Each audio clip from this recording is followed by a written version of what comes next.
parang naggagalawan ng mga bituka ko sa loob ng tiyan. Ano ba kinain mo doon? Hindi niya itinuro sa akin kung paano ka pagagalingin. Tira-tirang laman. Para sa mga mahilig sa mga kwentong aswang, subaybayan ang aming bagong channel, Sitio Pangil. Pasukin ang nakakakilabot na mundo ng mga aswang. Like and subscribe.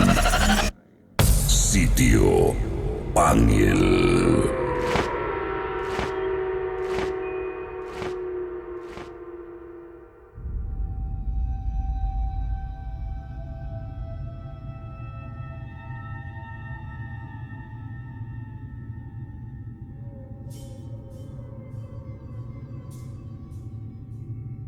Magandang araw, kwentong Takip Silim Community. Narito na naman ang inyong lingkod, Jupiter Torres, upang maghatid sa inyo ng isa na namang kwentong katatakutang hango sa tunay na karanasan ng ating letter sender na itago na lang daw natin sa pangalang Ruel. Ano nga ba ang kakaibang nangyari sa kanyang kaibigang si Bok sa mismong kaarawan nito? Bakit ayon sa kanya ay may dumaluraw sa kanilang selebrasyon na hindi naman imbitado at nakikain pa ng kanilang handa? Halina't samahan niyo ako at tunghayan natin ang kanyang kwento.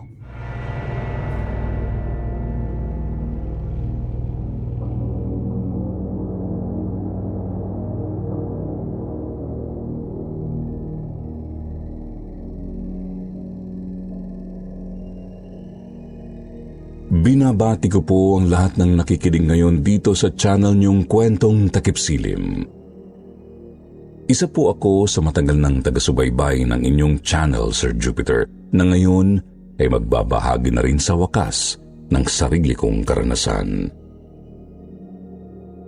Itago niyo na lang po ako sa pangalang Ruel. Isang 50 anyos na arkitekto dito lang po sa Maynila. Ang kwento pong ibabahagi ko sa inyo ngayon ay isang tunay na pangyayaring nasaksihan mismo ng mga mata ko. May mahigit 2 dekada na rin po siguro noon ang nakalilipas. Simula pagkabata ko, Sir Jupiter, tuwing sasapit ang bakasyon namin sa eskwela, ay umuuwi kami sa probinsya ng lola ko sa Batangas at doon ako iniiwan ni nanay. Dahil po doon, Sir Jupiter, ay naging napakalapit ko sa lola ko na isang kilalang manghihilot at manggagamot noon sa kanilang lugar. Siya po ang nagbigay sa akin ng anting-anting na ang sabi niya ay magbibigay daw po sa akin ng proteksyon pagdating ng araw. Isa po yung kwintas na may pabilog na pendant na gawa sa tanso, kung saan may nakaukit na mga imahe at salitang hindi ko naman maintindihan kung ano.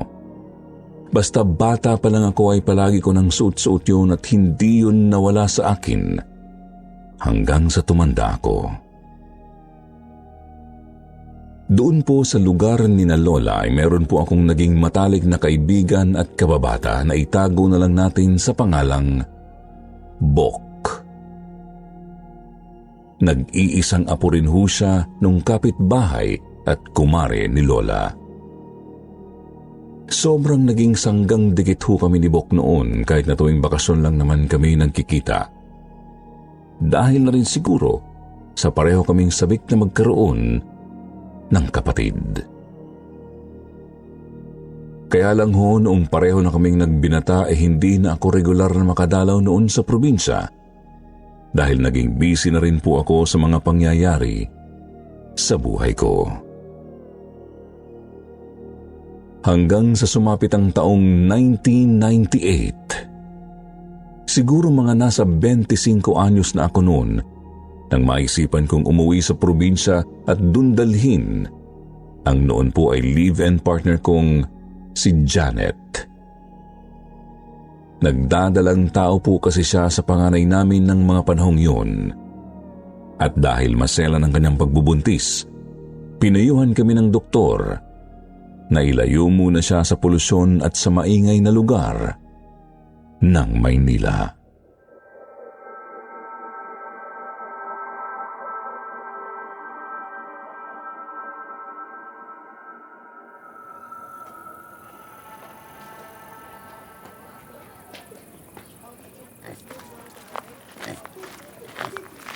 Parang Ruel, alay ikaw gayan?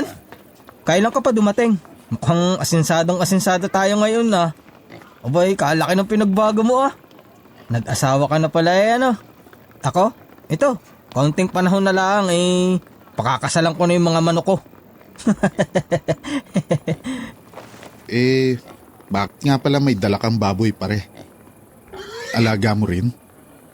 Nako, hindi. Birthday ko bukas. Maghahanda sana ako kaya bumili ako ng baboy. Abay, malaki-laki rin yung panalo ko sa sabong nung isang araw. Ayun, tiba. Eksakto nga ang dating mo pre. Invite kita sa handaan ha. Isama mo yung girlfriend mo. Yung pinsan kong si Ate Mimi ang nagluluto. At siya lang naman ang kasama ko diyan sa bahay. Saka yung anak niyang binata na. Naalala mo pa naman siguro siya no? Aba, ayos pala no. Sige pare, darating kami. Salamat.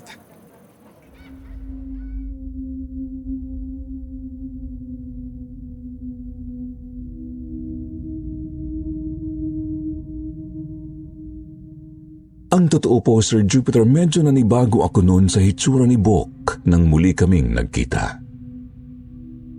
Magkaedad lang naman kasi kami, pero kung ikukumpara ang mga hitsura namin ay parabang kay laki ho ng agwat ng edad naming dalawa. Malaki na ang tiyan ni Bok, sunog na rin ho ang balat, balbas sarado pa. Tapos tad-tad ng tato ang braso. Para siyang hindi binata kung titingnan. At nang sulyapan ko po ang bahay nila dati ng kanyang mga yumaong lolo't lola, ay nakita kong tad-tad ho ng panabong na manok ang kanilang bakuran. Hindi na lang po ako nag-react. Wala rin naman akong karapatang husgahan siya. Hindi ko lang maiwasang malungkot para sa naging kinahantungan ng buhay ng kaibigan ko. Parang bigla ho akong naawa sa kanya noon. Lalo na nang marinig ko sa mga kapitbahay na dati na po pala siyang nakulong dahil mahilig siyang makipagbasag ulo. Napailing na lang ako, Sir Jupiter.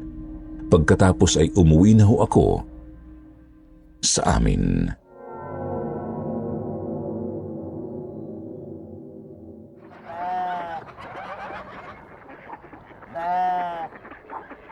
Ano bang ingay iyon? Ba'y natutulog na yung tao eh. Timime! Huwag ka munang maingay. Ang aga pa eh.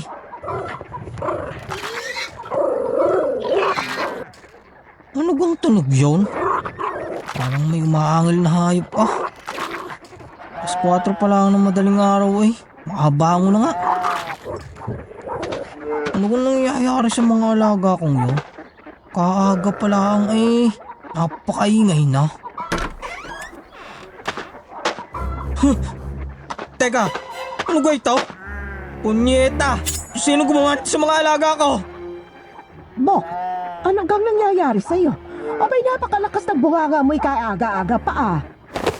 Ate Mime, tingnan mo aring mga alaga ko. Tsaka aring baboy na binili ko.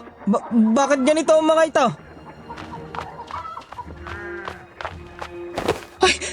Sus Mariosep, bakit nagkaganyan yung mga hayop mo, Bok? Wakwak ang mga tiyan. Wasak ang mga laman loob. Parang kinalaykay ng mabangis na hayop. Tingnan mo, halos tuyo na tong dugo ng baboy. Nawawala na rin yung puso. Ang teteng naman oh. Ihahanda ko itong mga ito eh. Buisik. Sigurado ako, si Bandoy ang may gawa nito. Galit na galit sa akin yun nung natalo ng 20 mil sa sabong eh. Kalakas ng loob maghamon, alay ko naman pala. Patay sa akin yun pag nagkita kami. Ano yan, Bok? Sayang naman yung mga binili nating rekado kahapon para sa handa mo. Yan mo na, Ate Mimi. Katayin na natin ng tuluyan itong mga ito. Mainit-init pa naman eh. Kamamatay lang nito. Kakapiraso lang naman ang nabawas eh. Pwede pa yan.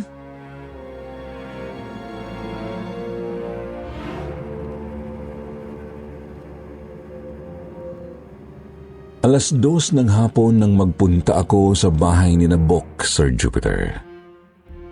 Hindi ko na po isinama noon si Janet dahil wala naman sana akong balak magtagal doon.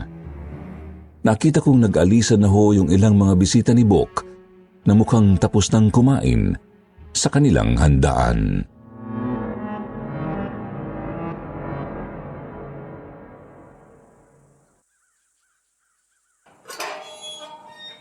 Hoy, paring Ruel. Kanina pa kita inaantay eh. Pre, halika. Pasok ka. Hindi mo isinama ang asawa mo? Nagpaiwan sa bahay pre. Wala sa mood. Alam mo na, buntis kasi eh. May, dun sa bagay. O siya, halika na't kumain ka muna pare. Tamang-tama, pinagtira kita ng baboy. Dahil balak kitang gawan ng kilawin. Digat paborito mo to nung mga bata pa tayo. Masarap na pulutan to pare. Tayo'y bumarek.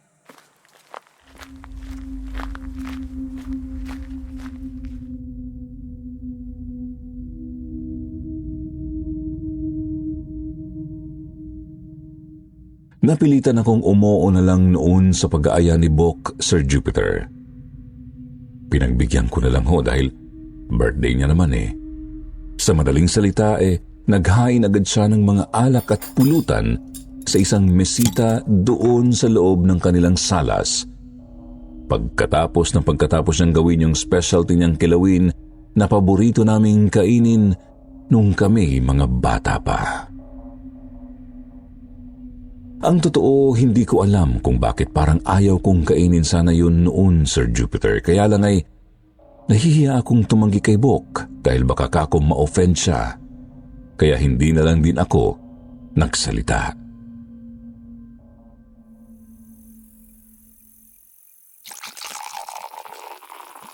Mabuti na lang pare at dumating ka. Nagkaroon ako ng kainuman sa wakas. O bakit? Di ba marami ka namang kabarkada rito pre? Nasaan na? Naka, ayaw kong makipagbarikan sa mga plastik. Alam mo ga, muntik pa ako mawala ng handa. Dahil kanina, nakita ko may pumatay dito sa mga alaga kong manok. Pati doon sa isang malaking baboy na binili ko. Buti na lang at laman loob at dugo lang ang nadala ng damuho. Ha? Sino naman ang gagawa nun? Bahi sino pa ga? Di isa dyan sa mga kahangga natin. Lahat yata ng mga yan ay may galit sa akin eh. Paano daming-dami ng tsismosa dito? Pag naman mga pinatulan mo sila pang may ganang magreklamo dun sa barangay. Ilang beses na nga ako inireklamo ng mga hinayupak na yan. Pero alam mo, ang hinala ko talagang gumawa nun si Bandoy. Yung natalo ko sa sabong. Hindi siguro matanggap na natalo siya ng manok ko. Kaya yung ihahanda kong pinagdiskitahan niya. Bakit? Ano ba yung kapitbahay mo? Aswang?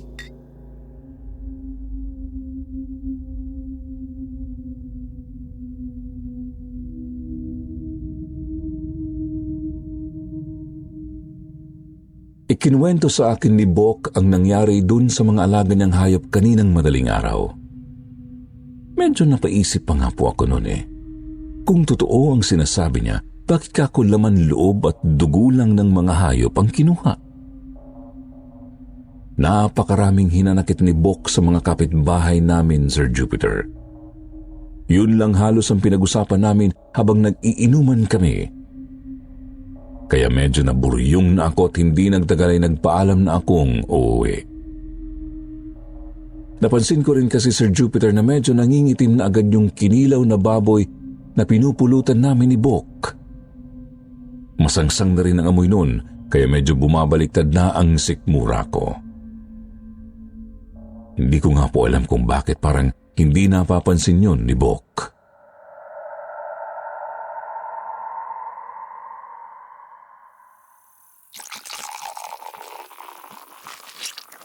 Bok, Sige, uwi na ako. Medyo pinagsasaktan na ako ng tiyan eh. Nabigla yata ako sa alak. Ah, gayon ga pare. Sige, ingat ka pare. Kamusta mo na lang ako sa asawa mo?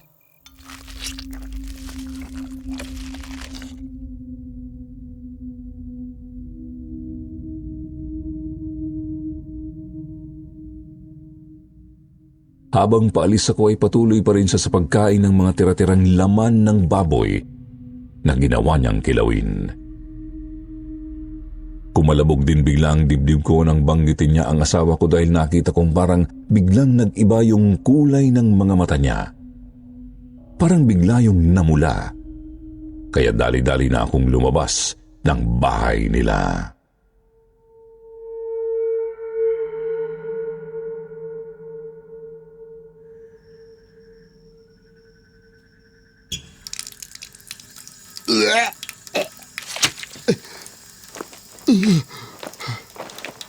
Sino ba kasing may sabing uminom ka, Ruel? Ang tigas naman kasi ng ulo mo eh. Ayan, sinisikmura ka tuloy. Teka. Bakit ganyan ang itsura ng suka mo? Bakit ang itim? Ang baho pa. Amoy bulok.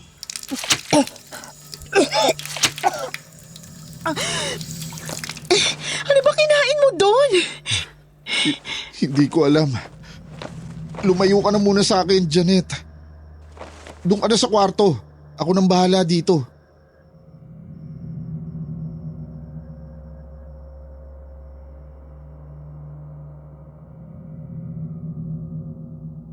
Takang-taka ako noon sa sarili ko, Sir Jupiter. Talagang ang tindi ng nararamdaman kong paninikmura noon. Kahit nga po ako nandiri din nang makita kong kulay itim yung likidong isinuka ko. Napakasamlang ng hitsura noon at nakakadiri. Lalo pa akong nagtaka noon, Sir Jupiter, nang maya-maya po habang naghihilamos ako ay napansin kong may kakaiba doon sa kwintas na palagi kong suot. Yung anting-anting na ibinigay sa akin ng yumao kong lola, Sir Jupiter. Bigla ho kasing nangitim ang tansong palawit noon. Parang biglang nabulok at isa lang ang ibig sabihin noon.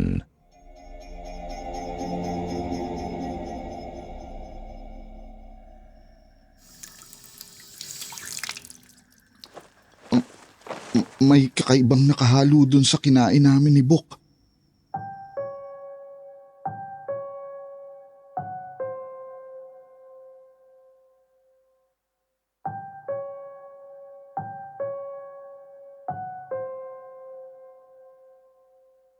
Bigla pong nanlaki ang mga mata ko noon, Sir Jupiter, kasabay ng sunod-sunod na pagkatok na narinig ko mula sa pintuan ng bahay namin.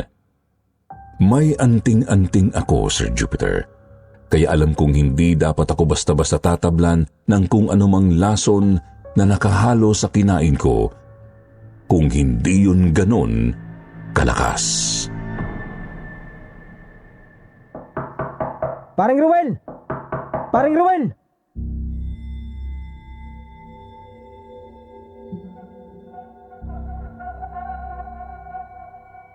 Alam kong boses ni Bok ang naririnig ko sa labas, Sir Jupiter, pero hindi ko alam kung bakit bigla na lang akong kinabahan, lalo na nang makita kong akmasa ng bababa si Janet para pagbuksan ang kaibigan ko. Janet, wag! Wag mong bubuksan ang pinto. Diyan ka lang. Ha? Bakit naman? Ano bang nangyayari? Makinig ka na lang. Nagpatuloy po ang pagkatok na naririnig namin. Tawag ng tawag sa akin si Bok pero napapansin kong unti-unting nagbabago ang tono ng boses niya habang lumilipas ang mga segundo. Lumalalim yun, Sir Jupiter. Parang lumalagong. Unti-unti, parang biglang nagiging nakakatakot. Ruel! Ruel! tulungan mo ako. Bigla rin sumakit ng tiyan ko eh. Nakusog mo yata ako pare. Nabati mo yata ako pare.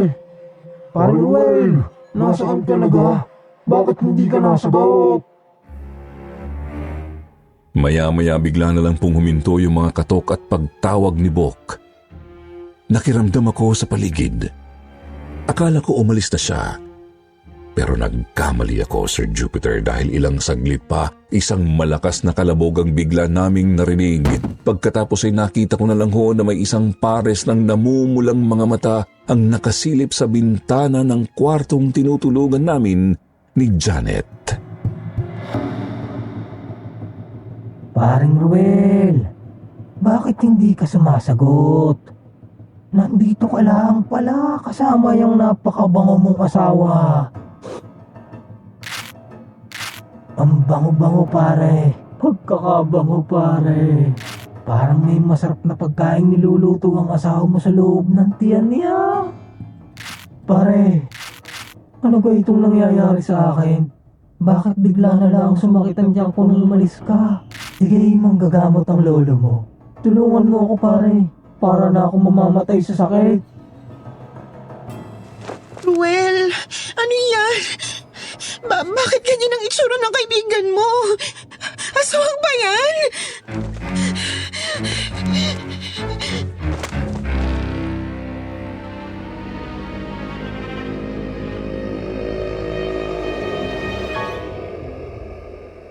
Gulat na gulat ako, Sir Jupiter, nang makita kong parang asong ulol na naglalaway si Bok habang nakasampa siya doon sa may bubungan namin at nakasilip sa bintana ng kwarto. Kahit po si Janet ay nanigas sa likuran ko at halos mahimatay na sa takot.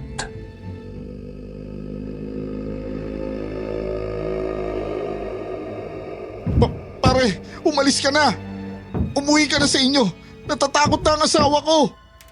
Bakit ganito ang nararamdaman ko pare? Bakit kapag tinitingnan ko ang tiyan ng asawa mo, nararamdaman kong parang naggagalawan ng mga bituka ko sa loob ng tiyan? Pare, bakit parang nakakaramdam ako ng gutom? Anong nangyayari sa akin?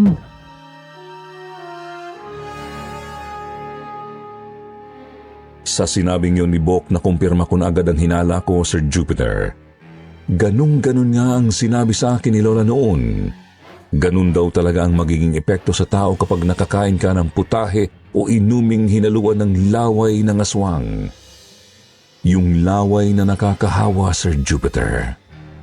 At sigurado akong nandun yun sa tira-tirang laman ng baboy na ginawang kilawin ni Bok. Bok, hindi kapitbahay ang tumira sa mga alaga mo kaninang madaling araw. Sa palagay ko, pare, aswang yun. At nahawa ka sa laway na naiwan doon sa laman ng baboy.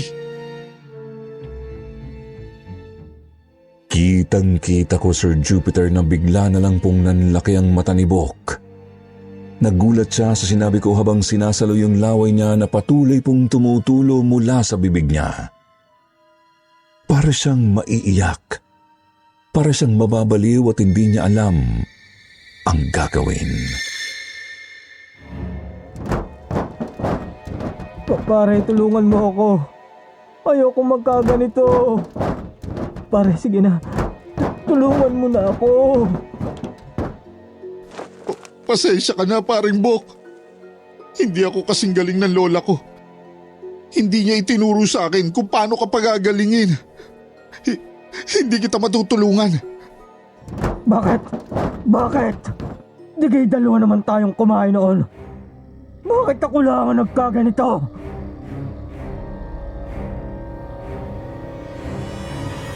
Hindi po ako sumagot sa tanong ni Bok. Napaatras lang ako at iniharang ko palalo ang sarili ko kay Janet dahil nakita kong bigla na lang niyugyug ni Bok yung mga bakal na parilyang nagsisilbing harang ng bintana namin at halos mabunot niya na yon.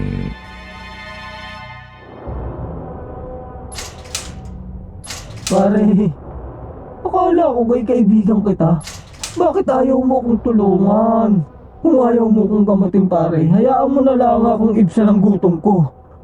Sige na. Pare, ibigay mo na sa akin yung hinahanap ng sikmura ko.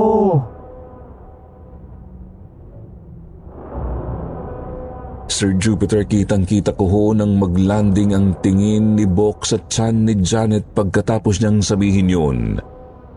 Parang bigla ho tuloy nagpantig ang tenga ko. Dali-dali ko hong dinampot yung gulok na nakasuksok dun sa gilid ng tukador ng yumao kong lola. Bata pa lang po kasi ako ay mahilig na talagang maglagay ng ganun si lola doon, kaya bigla ko yung natandaan. Nakita ko naman ho na natakot si Bok nang makita niya yun. Napaatras siya pero hindi pa rin siya umalis hanggang sa... Hoy, sino ka? Anong ginagawa mo dyan sa bubong? Magnanakaw ka, no? Narinig ko ho na bigla na lang may sumigaw dun sa labas. Parang may lalaking napadaan. Tapos nakitang may nakasampa doon sa bubungan namin kaya sinita niya ito sa pag-aakalang magnanakaw yun. Ikinagulat yun ni Bok, Sir Jupiter. Kaya dali-dali itong tumakbo at nagsimulang tumalon ng matataas palayo. Nang sumilip ako sa bintana, nakita kong nanlalaki ang mata ni Bandoy nang mapagtanto niyang hindi pala normal na tao yung sinita niya kundi isang aswang.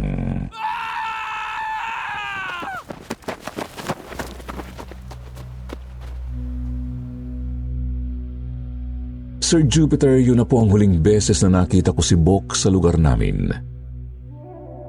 Pagkatapos po kasi ng araw na yun, bigla na lang siyang nawala. At wala ni isa mang makapagsabi kung saan siya nagpunta. Ang inisip nga po ng lahat baka raw napagtripan na yun o na-salvage sa dami ng naging kaaway nito. Kahit kailan naman po kasi ay hindi ako nagsalita tungkol sa totoong nangyari sa kanya, Sir Jupiter. Dahil bukod sa alam kong mahirap itong paniwalaan, ay may natitira pa rin akong awa para sa kaibigan kong hindi ko man lang nagawang tulungan. Hindi ko na po alam kung ano na ang nangyari sa kanya o kung nasaan siya ngayon. Pero hiling ko lang simula pa noon na sana ay naging mabuti rin kalaunan ang kalagayan ni Bok. Sana ho, nakahanap siya ng taong tutulong sa kanya at sana tulad ko ay naging maayos na rin po sa wakas ang buhay niya. Maraming salamat po, Sir Jupiter, sa pagpili sa kwento kong ito para maiparinig sa mga tagahanga ng inyong channel. Hanggang dito na lang po ang aking kwento. Lubos na gumagalang, Ruel.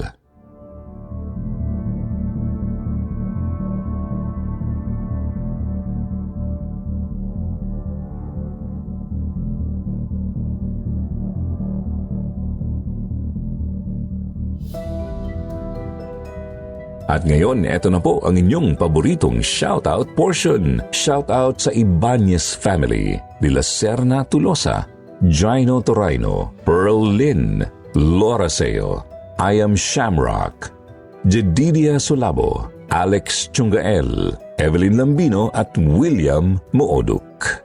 Basahin naman natin ang ilan sa mga magagandang comment mula kina Eddie Tiongson at Diana Garingo. Sabi ni Eddie, hi po sa lahat ng listeners at happy listening po pati sa mga kasama ko sa work. Lagi po naming inaabangan ang mga kwento nyo araw-araw. Ang gaganda po kasi may aral din po, hindi lang basta kwento. Pa-shoutout po pala sa mga kasama ko sa Papers and Pigments, Food Grade Department at sa mga operator namin sa erecting. Maraming salamat po and God bless. Sabi naman ni Diana, nakakawalang pagod ang kwento mo, kwentong takip silim. Lagi ko inaabangan ang bago niyong kwento. Paggising ko sa umaga, yung kwento na ang pinapakinggan ko habang ako ay nagtatrabaho dito sa ibang bansa. Sa susunod na lang po ang mga hindi nabanggit ha. Kaya huwag kalimutang mag-reply sa ating shoutout box na nasa comment section para ma-shoutout ang inyong mga pangalan. Muli po mula sa bumubuo ng kwentong takip silim, ito ang inyong lingkod, Jupiter Torres. nagpapasalamat.